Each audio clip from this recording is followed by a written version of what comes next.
Hey guys, in this video I'm going to be showing you how to install Ruby using RBENV, and I highly recommend this page here by Blake Williams, and this is pretty much the most straightforward way to get RBENV installed in your system. I mean as a system-wide RBENV installation. All right, let's get started. I'm going to head over to my instance over here, my virtual machine.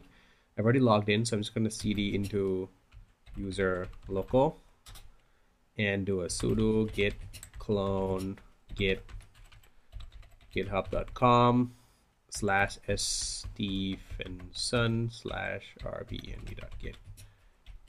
So you can just even copy that line over there, just copy that particular line from the tutorial, but I like to just type stuff out so I can remember. So cloning. All right, we're done. So now we just need to change the permission of that folder so that our user and our group has access to that user. So sudo chgrp-r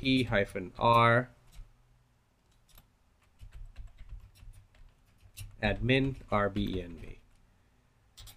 All right, and sudo chmod-rg plus rwxxsrbenv. So that just makes sure that we have read, write, and executable permission in that folder. And the reason why we're doing this is because later on we're going to be removing sudo permissions from our deployer user. So we need to set the right full permission so that later on we never need that sudo permission, that sudo access. Okay, so now that we've installed RBENV, we need to set the export path, as you can see from this tutorial here. So I'm just going to copy that chunk of code. And I'm going to actually do this in etc scale profile, because that's kind of like the template file that Ubuntu uses to when you create a new user. So in case we have a new user in here, we'll automatically have access to RBENV. All right, so let's do that. vi etc scale dot profile.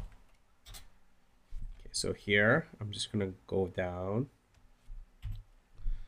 and just paste that in there like that. That looks good. Gonna save that and exit.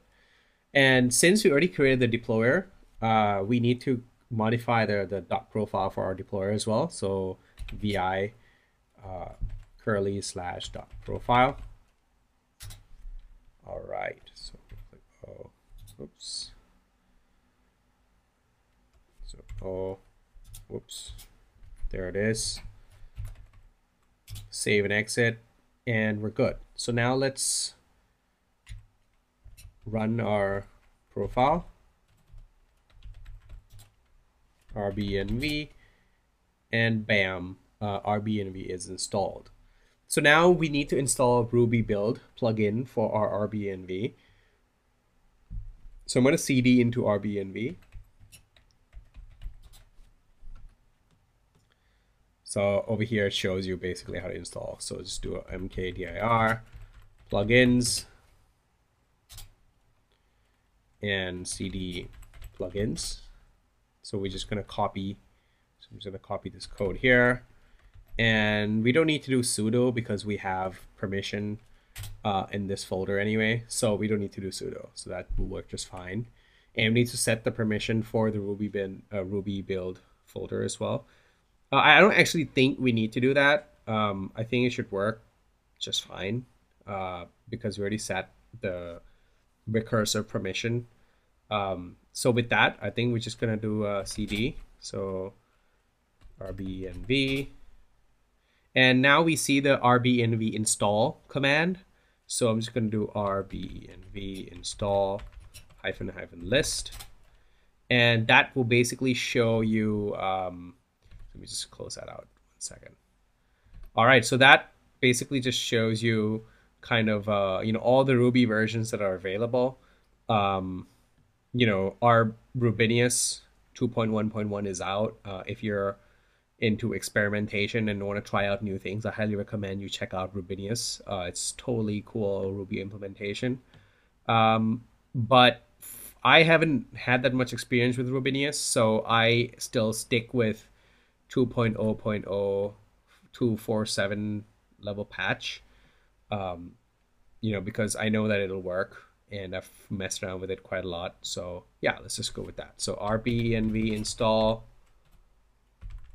2.0.0-p247 patch level, and that's pretty much it. So this process is going to take a while. It's going to actually download and compile Ruby for your system. So I'm just going to pause the video and be back when it's done. All right, my Ruby installation is now complete. So let's try it out.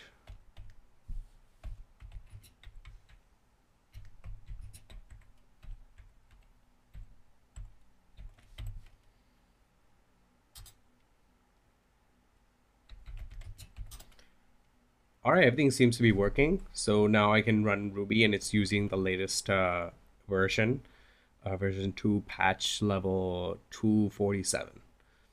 Okay, so that's pretty much it for this video. We just pretty much wanted to set up rbenv, install Ruby, and prepare our system for deployment. In terms of setup, in terms of installing software, we're almost done. We're pretty much done. The rest is we need to set up a few things, in order to get our system ready for an application deployment. We'll be using Ubuntu's Upstart to manage our server process. So any kind of background job or the actual Unicorn process will be all done using Upstart. And with Upstart, we have to have some sort of script that controls all that stuff. So the next video, we're going to be taking a look at Upstart.